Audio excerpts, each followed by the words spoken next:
नमस्कार, स्वागत है आपका जीके शॉर्ट पे। आज हम लोग वैदिक काल को जानेंगे। इस वीडियो में आपको इस टॉपिक से सारे पॉइंट कवर हो जाएंगे। तो आइए शुरू करते हैं। वैदिक काल, जिसका कालखंड 1500 से 600 ईसा पूर्व माना गया है, इसे दो भागों में बांटा गया है। ऋग्वैदिक काल, जिसका काल 1500 से 1000 ईसा पूर्व, तथा उत्तर वैदिक काल, जिसका काल 1000 से 600 ईसा पूर्व माना गया है। वैदिक काल की जानकारी वेदों से प्राप्त होती है। वेदों का शाब्दिक अर्थ है जानना। वैदिक संस्कृति के संस्थापक आर्य थे। आर्य शब्द संस्कृत भाषा से लिया गया है, जिसका मतलब श्रेष्ठ होता है। वैदिक संस्कृति ग्रामीण संस्कृति थी। आर्यों की भाषा संस्कृत थी, लेकिन आर्यों को लिपि की जानकारी नहीं थी, जिस कारण वह वेदों को श्रवण यानी कि सुनने की परंपरा द्वारा पीढ़ी दर पीढ़ी पहुंचाया जाता था। इसीलिए वेदों को श्रुति भी कहा जाता था। हम लोगों ने पहले ही वेद में चारों वेद, आरण्यक, उपनिषद, वेदांग, स्मृति ग्रंथ, पुराण, महाकाव्य तथा गैर ब्राह्मण ग्रंथ में जैन और बौद्ध साहित्य को पढ़ चुके हैं। आगे बढ़ते हैं। दक्षिण भारत में का आर्यीकरण अगस्त ऋषि ने किया तथा उत्तर भारत का आर्यीकरण राजा विदेह के पुरोहित या पंडित गौतम राहुगढ़ ने किया। ऋग्वैदिक काल, मैक्स मुलर ने आर्यों का मूल निवास स्थल मध्य एशिया, जो कि पंजाब और अफगानिस्तान के मध्य है, यह सप्त सिंधु प्रदेश 7 नदियों के प्रदेश के निवासी थे। मैक्स मुलर ने इसका निवास स्थल मध्य एशिया बताया, जिसकी पुष्टि जीव वैज्ञानिकों ने भी की।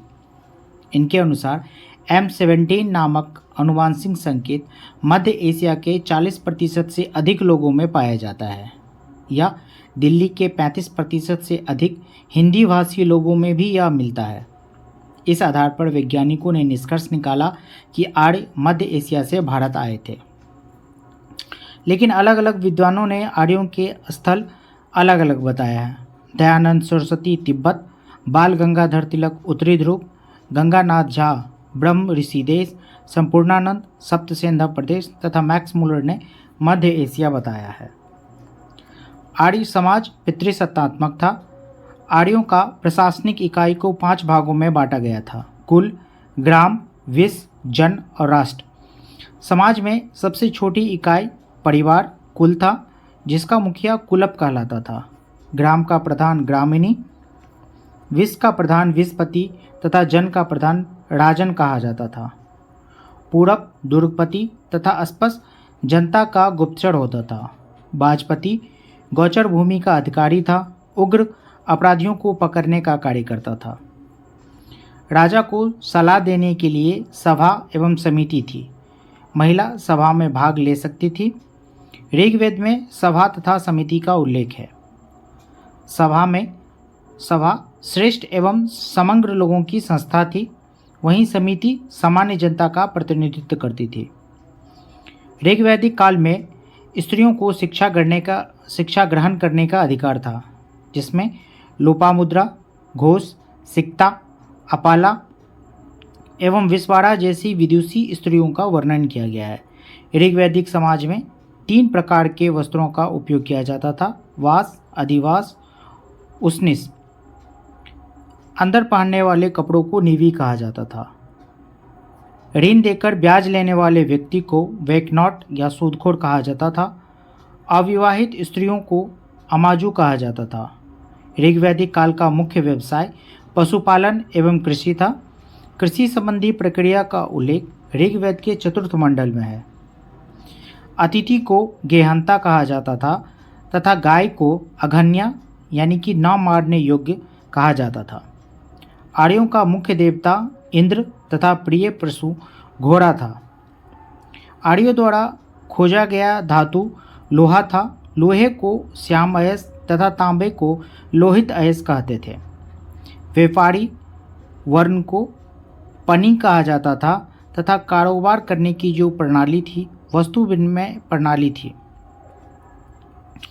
ऋग्वैदिक आर्यों ने देवताओं को 3 भागों में विभाजित किया था। पहला आकाश का देवता, जिसमें सूर्य, घोष, मित्र, पूषण, विष्णु, उषा, सविता आदि आते थे। दूसरा अंतरिक्ष के देवता, जिसमें इंद्र, मरुत, रुद्र, वायु आदि आते थे। तीसरा पृथ्वी के देवता, जिसमें अग्नि, पृथ्वी, सोम, बृहस्पति तथा सरस्वती थे। राज्य अधिकारियों में पुरोहित एवं सेनानी प्रमुख था। युद्ध के लिए गविष्ठ शब्द का प्रयोग किया गया है। इसका अर्थ है गायों की खोज। सीता का अर्थ हल से जोती गई जमीन पर पड़ा निशान है। ऋग्वेद के 7वें मंडल में दशराज युद्ध का उल्लेख है। यह पुरुषनी नदी के तट पे हुआ, जिसमें आर्यों की तरफ से सुदास थे तथा 10 राजाओं के प्रतिनिधित्व भेद थे, जिसमें सुदास की विजय हुई।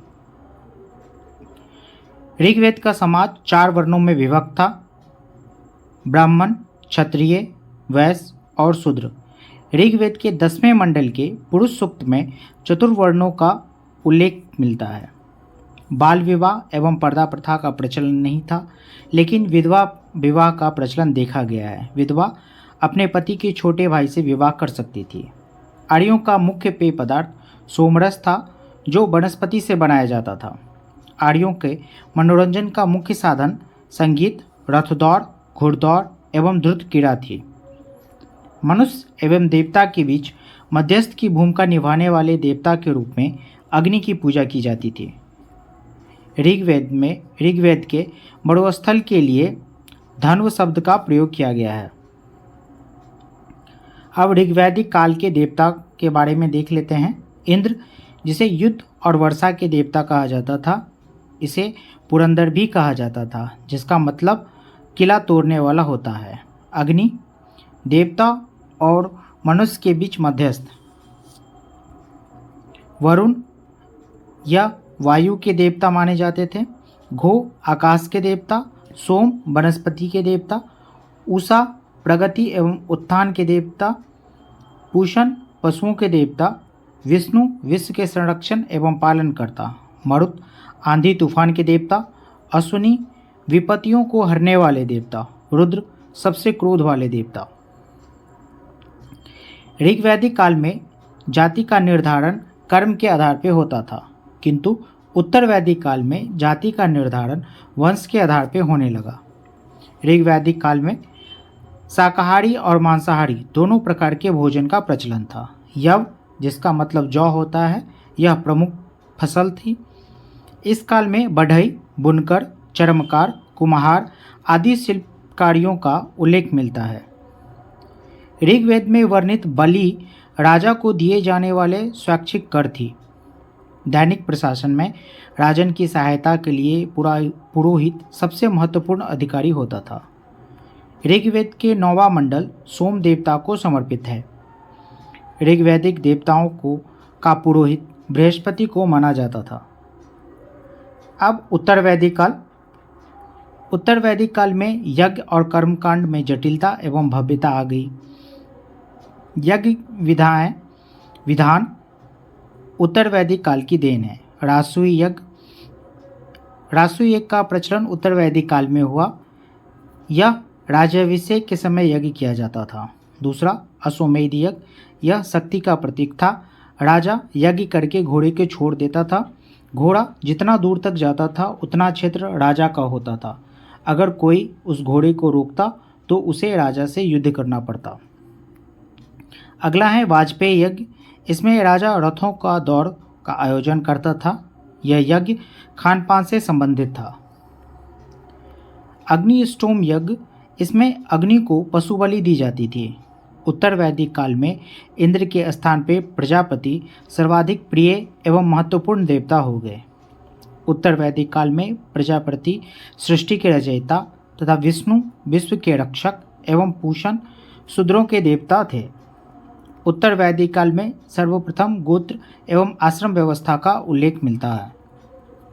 आश्रम, छांदोग्य उपनिषद में केवल 3 आश्रम का उल्लेख था: ब्रह्मचर्य, गृहस्थ और वानप्रस्थ, जबकि जवालोपनिषद में 4 आश्रम बताया गया है: ब्रह्मचर्य, गृहस्थ और वानप्रस्थ। चौथा आश्रम संन्यास महाजनपद काल में स्थापित किया गया। ऋण 3 प्रकार के होते थे: पितृऋण, ऋषि ऋण तथा देव ऋण। पुनर्जन्म की अवधारणा पहली बार बृहदारण्यक उपनिषद में बताया गया है। उत्तर वैदिक काल में लोगों की जीविका का मुख्य आधार कृषि हो गया। उत्तर वैदिक काल में खेत जोतने के हल को सीरा तथा हल रेखा को सीता कहा जाता था। शतमान और निस्प उत्तर वैदिक कालीन मुद्राएं थी। प्रथम बार पक्की ईंटों का प्रयोग उत्तर वैदिक काल के कौशाम्बी नगर में मिलता है। इस समय घड़ा, मनका तथा मृदभांड 4 प्रकार के होते थे। धूसर मृदभांड, काला मृदभांड, लाल मृदभांड तथा मिश्रित मृदभांड। सर्वाधिक प्रचलन धूसर मृदभांड का था। इस पर चित्र बना रहता था, जिसके कारण इसे चित्रित धूसर मृदभांड भी कहा जाता था। लाल और काला मृदभांड का मिश्रण मिश्रित मृदभांड कहलाता था। उत्तर वैदिक काल में स्त्रियों को सभा एवं समिति में भाग लेना बंद हो गया, जो कि ऋग्वैदिक काल में भाग लेती थी। उत्तर वैदिक काल में लोहे की जानकारी हुई, जिससे खेती में आसानी हो गई। उत्तर वैदिक काल में राजाओं के विभिन्न नामों से पुकारे जाने लगा। पूर्व में सम्राट, पश्चिम में सौराट, उत्तर में विराट, दक्षिण में भोज तथा मध्य में राजा कहा जाता था। राजा का पद वंशानुगत बन गया, जो ज्येष्ठ पुत्र को मिलता था। पुष्ण, जो ऋग्वैदिक काल में पशुओं के देवता थे, उत्तर वैदिक काल में रुद्र हो गए। इस काल में गरीबों को पंच महायज्ञ भी होने लगा, जिसमें ब्राह्मण यज्ञ, ऋषियों के प्रति कृतज्ञता, देव यज्ञ, देवताओं के प्रति कृतज्ञता, पितृयज्ञ, पितरों के प्रति कृतज्ञता, अतिथि यज्ञ, अतिथियों के प्रति कृतज्ञता तथा भूत यज्ञ, समस्त जीवों के प्रति कृतज्ञता। उत्तर वैदिक काल में 16 संस्कार काफ़ी लोकप्रिय हुए। विवाह में अनुलोम विवाह, जिसमें उच्च वर्ण के पुरुष तथा निम्न वर्ण की महिला होती थी। प्रतिलोम विवाह, जिसमें निम्न वर्ण के पुरुष तथा उच्च वर्ण की महिला होती थी। गृह सूत्रों के अनुसार 8 प्रकार के विवाह होते थे: ब्रह्म विवाह, देव विवाह, आर्य विवाह, प्रजापत्य विवाह, असुर विवाह, गंधर्व विवाह, राक्षस विवाह तथा पिशाच विवाह। अब उत्तर वैदिक काल में षड दर्शन का उदय हुआ। षड दर्शन यानी कि 6 दर्शन के बारे में बताया गया है। अब इसके प्रमुख दर्शन और इसके प्रवर्तक को देख लेते हैं। सांख्य के प्रवर्तक कपिल थे। भारत का सर्वाधिक प्राचीन दर्शन सांख्य दर्शन है।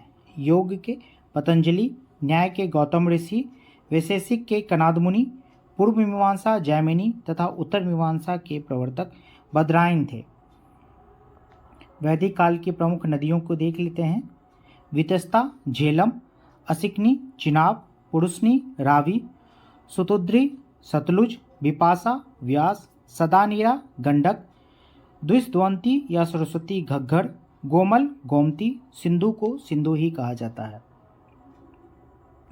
अब वैदिक कालीन प्रमुख शब्द को देख लेते हैं। गाय के लिए अघन्या, सेनापति सेनानी, गांव के मुखिया ग्रामीणी, कोषाध्यक्ष संग्रहिता, कर संग्रह भागदूत, रथ सेना के नायक सूत, गोवाध्यक्ष या वनपाल गोबीकर्तन, विदूषक के पूर्वज पालागल, रानी महिषी, बढ़ई तक्षण, हल लांगल, बैल के लिए ब्रिक, जुते हुए खेत उर्वरा, हल से बनी नालियाँ सीता, कूप या कुआं अभट, बादल पर्जन्य, बैलगाड़ी अनस, हलवाहा किनास, ऋण देकर ब्याज लेने वाले व्यक्ति वेकनॉट, अविवाहित स्त्री अमाजू, अतिथि के लिए गेहंता शब्द का प्रयोग किया गया है। तो यह था आज का वीडियो, जिसमें हम लोगों ने वैदिक काल को देखा। अगला वीडियो में वैदिक काल से संबंधित सारे महत्वपूर्ण क्वेश्चन और आंसर को करवाऊंगा, जिससे आपका सारा डाउट क्लियर हो जाएगा। तो आज के लिए इतना ही। धन्यवाद।